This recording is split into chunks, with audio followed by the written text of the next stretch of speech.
So, good day everyone, good day sir. Allow me to introduce myself, my name is CJ Ramos.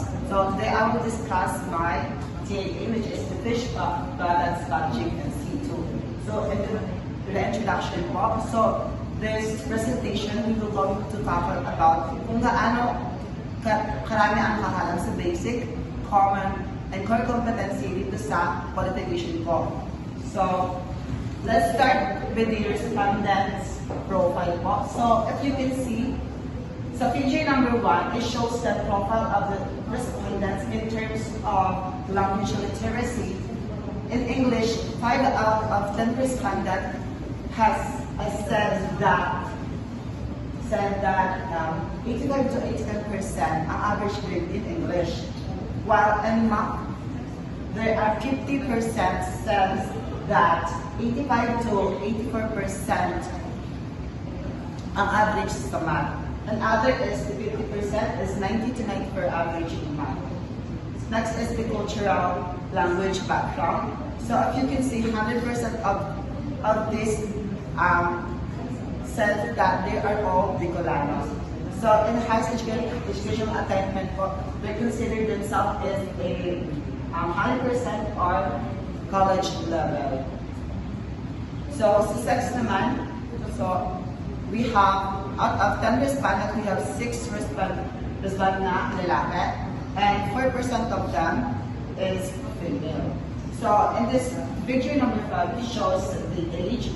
So if you can see, there are 2 participants or respondents na 19 years old, may 3 naman sa 20 years old, sa another 3 for 21 years old, 23 years old, so 23 years old, 1 respondent, and 26 years old, 1 respondent. So next is the physical disability. If you can see, 90% of them, or around 9 out of 10 of them, consider themselves as non or wala physical disability. And the 1% shows that may antayang hypertension na respondent. So next is the characteristic of learners living experience with the topic. So if you can see, my exam respondent and nag-respond TQ certified, and the rest are the remaining 9 respondent is 90% or wala. Next, the NCR certificate, national certificate. If you can see, we have 60% of them ay walang national certificate, and the rest is we have APAS and CITO, we have 30%. And the driving and CITO, we have 10%. So the figure 8 shows the figure that 10 out of 10 respondents had or respondents course related to TM. Next is the figures 9 reveals that more than 1 are chosen for the learning style of the respondent, and it shows that 10 belong to visual as a learning style, 3 to the auditory, 1 to the activist, 4 to the reflector, 1 to those to the tourist, and another 1 to the pragmatist. So other needs consider themselves as financially challenged. So in the basic competencies, I will be skipping this one because super random po siya.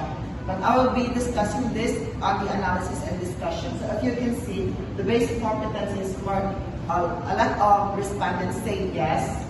Next, yes. Although may mga no sila, pero most of them consider themselves common. So sa common naman, if you can see, pag i-skip ko na to, makikita nyo na mixed. Ibig sabihin, there's respondent na nag-say yes, which meaning to say, alam nyo na lang kung ano nakalagay sa common competence based on sa qualification ko. So, mayroon naman yung sabi mo no, because hindi sila alam or wala silang hindi sila marunong paano apply this learning outcomes doon sa qualification nila. Kaya nasabi ko yes. So core competency naman, so most of the respondents that shows that lack of knowledge or they don't have the knowledge or skills na required doon sa qualification ko. So meaning to say na nag-struggle po sila doon sa core competency, which is true naman kasi hindi naman ito yung expertise nila.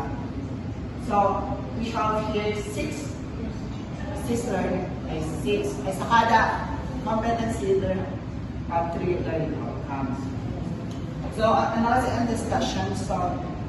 So if you consider, it all shows that most of the students have good skills. So, doon po sa basic competency shows that 10 out of 10 respondents said or consider themselves as good or have a basic knowledge doon sa qualification ko. So, sabi ko nga kanina doon sa common competency, mix po siya. Meaning to say na 50-50% ang nag-consider nila ang sarili nila as mayroong kaalaman and yung iba hindi nila alam.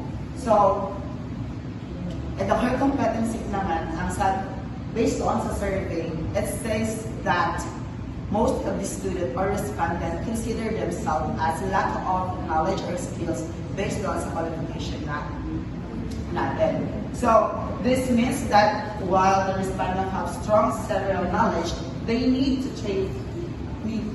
more training and technical and practical tasks in fish packaging. So, recommendation, conclusion and recommendation. So, the study concludes that respondents are capable of basic skills, but still need to support in specialized areas of fish packaging.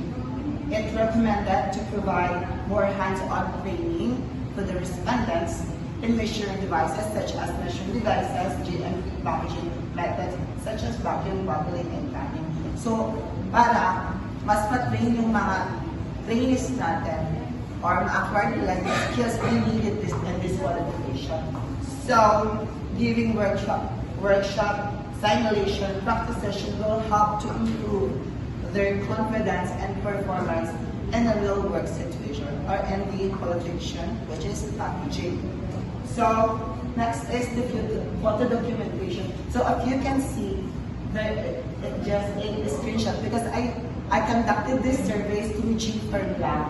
So, but I make sure that I have my proof that I conducted or not fabricated my own or the survey itself.